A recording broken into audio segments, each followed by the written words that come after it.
Después de 3 años de deliberación en el Congreso Federal, en el Diario Oficial de la Federación, se publicó en el año 10 bis a la Ley General de Salud, señalando que el personal médico y de enfermería que forme parte del Sistema Nacional de Salud podrán ejercer la objeción de conciencia y excusarse de participar en la prestación del servicio que establece esta ley, cuando se ponga en riesgo la vida del paciente o se trate de una emergencia médica.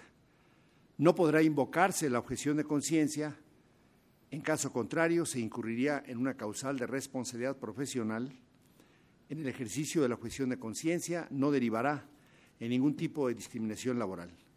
Esta modificación fue aprobada en esta Cámara por 313 votos a favor y 105 en contra en la Cámara de Diputados, y en el Senado 53 votos a favor y 16 en contra en el Senado de la República.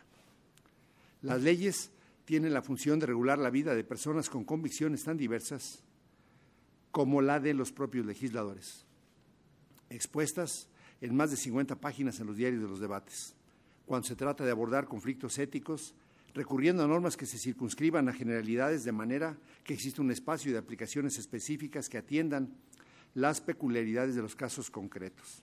En resolución, al amparo en revisión anteriormente mencionado, es dable señalar que la objeción de conciencia en materia del libro que se presenta es un tema actual, que hoy ha alcanzado a nuestros máximos tribunales para encontrar enfrentados los derechos del objetor religioso frente a la autoridad sanitaria, que se encuentra obligada por los principios éticos y jurídicos, siempre a la defensa de la vida como valor fundamental. Así las cosas, a lo largo de la historia de la humanidad, se han conocido diversos testimonios de personas que han optado por el incumplimiento de una norma cuando ésta ha vulnerado su conciencia, de tal manera que ante la disyuntiva de desobedecer una norma o la propia conciencia han optado por esta última, aceptando las consecuencias previstas por el incumplimiento. Al invocar la objeción de conciencia, nos les ha detenido la seriedad o envergadura de las sanciones, que incluso en algunos casos significa perder la vida.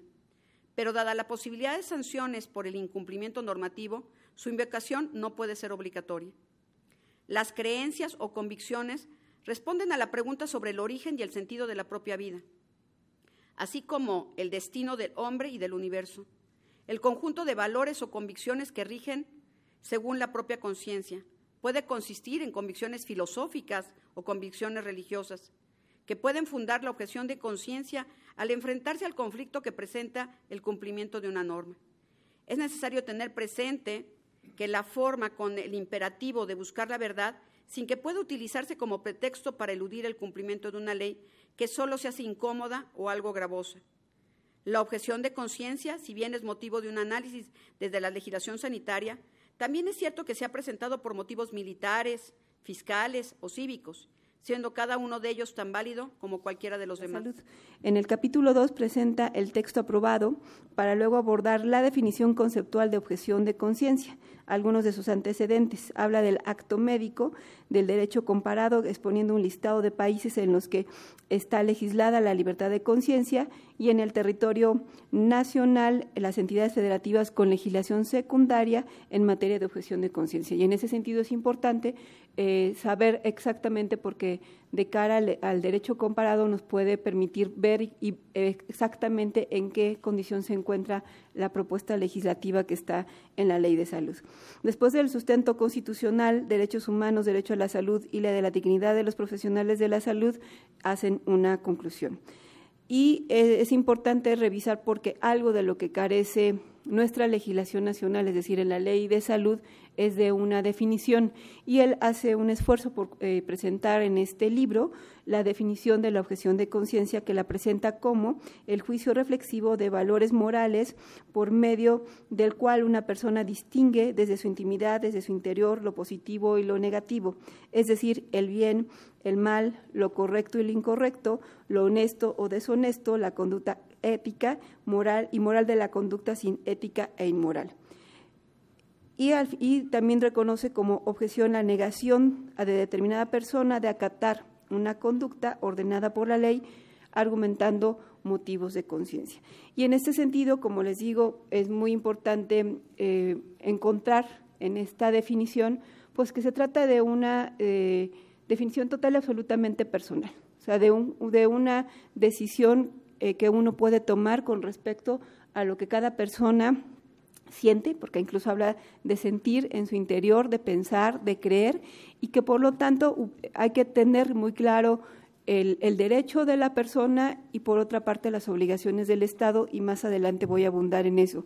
Pero en esta definición queda claro que la objeción de conciencia es un acto personalísimo, es un acto que depende de lo que tú crees, de lo que tú sientes, de lo que tú piensas, de tu propia formación personal, y en ese sentido de cómo se puede garantizar todos tus derechos sin vulnerar el que tú puedas definirte a sí mismo, ¿no?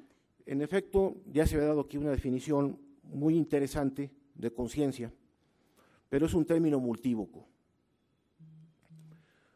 Una de las tantas acepciones que tiene la palabra conciencia es precisamente que tenemos una percepción de nosotros mismos. Para quienes crecimos, la juventud en los 80s, a todos nos impresionó un tal Carl Sagan en una serie que se llamaba Cosmos.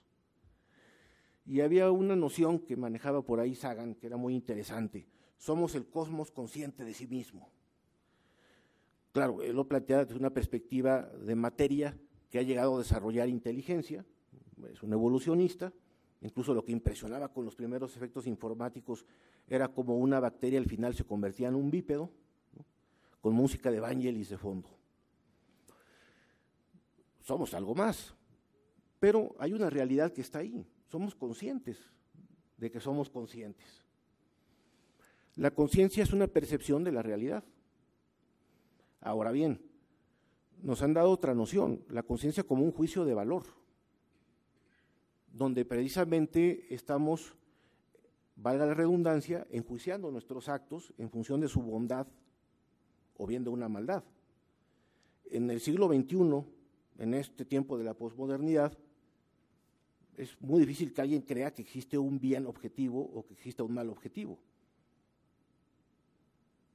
Luego llegamos a ese problema que es el relativismo, o también conocido como el subjetivismo. Bueno, si yo en este momento tomo un arma y empiezo a disparar, objetivamente estoy cometiendo homicidios. Es decir, si hay una constatación empírica de una bondad o de una maldad objetivas, si no, no existiría el derecho penal. No habría bienes jurídicamente tutelados. El problema es que hemos confundido los bienes con los valores. Y los valores requieren efectivamente de eso, de un juicio subjetivo. Pero el punto central que yo quiero hablar sobre el libro es el tema de la futilidad. Aquí mis compañeros de mesa se fueron con los temas límites, pero no realmente lo que a veces es el día a día, ¿no? Yo cuando atendí las sentencias de la Corte Interamericana en tema de salud, lo que más adolecía el sistema era de valores. Veían a otra persona incluso como un ser biológico y no con una ser psicosocial, ¿sí? Y entonces esos valores se perdían en la relación médico-paciente. Entonces hay muchos actos futiles, acciones u omisiones. O incluso, ¿qué pasa en los servicios privados donde lo primero que llegan es, ¿tiene seguros de gastos médicos mayores? Vamos a intervenir cosas que a lo mejor no son necesarias, ¿verdad? O incluso las omisiones que se pueden hacer en las instituciones públicas, o los cambios de guardia donde a veces a mí no se me muere en mi guardia y se hace obstinación terapéutica para que realmente de una forma no adecuada se pase a la siguiente guardia. Eso es, a veces perdemos de vista el bosque por ver algunos árboles. Entonces, la futilidad en el acto médico, como lo relaciono en el documento, es un tema que se tiene que complementar con además algo que está regulado, no nada más en la Ley General de Salud, sino en sus reglamentos, en normas oficiales, que dice que la base del acto médico es, sí, con principios éticos y basado en evidencia. Entonces, si tratamos de armar esos supuestos de estructura en una cuestión legal positiva, tenemos que seguirnos bajo ese rigor. La objeción de conciencia, entonces, en el ámbito sanitario no nada más es de valores, sino también de evidencia científica. ¿Sí?